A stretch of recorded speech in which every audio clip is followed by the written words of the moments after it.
21 মানেই আবেগ, আর 21শে জুলাইয়ে উত্তরবঙ্গ থেকে যারা আসছেন তাদের অনেকেই বেশ নতুন নতুনভাবে সেজে আসছেন এবং এই দিনটার জন্য তারা প্রতীক্ষা করেন সারা বছর।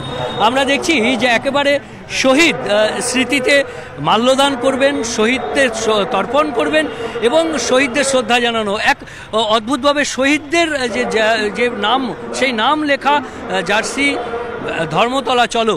এবং কেন এই ধরনের শহীদদেরকে বুকে নিয়ে একেবারে যাচ্ছেন?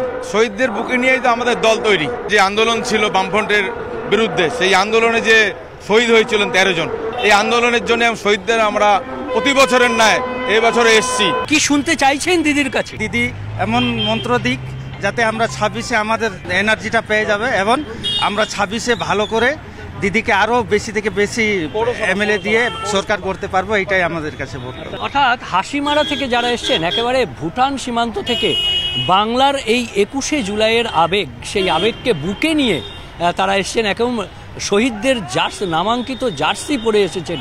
তারা শুনতে চাইছেন দিদি অর্থাৎ মমতা বন্দ্যোপাধ্যায়, তৃণমূল কংগ্রেস সুপ্রিমো, তিনি এমন একটা বার্তা দিন যাতে মূল মন্ত্র বা বীজ মন্ত্র হয়ে থাকে আগামী বছর 26-এর বিধানসভার জন্য। আর সেই বার্তা শোনার অপেক্ষায় এখন গোটা বাংলা। ক্যামেরায় বিপুলের সঙ্গে বিশ্বজিৎ, নিউজ 18 বাংলা।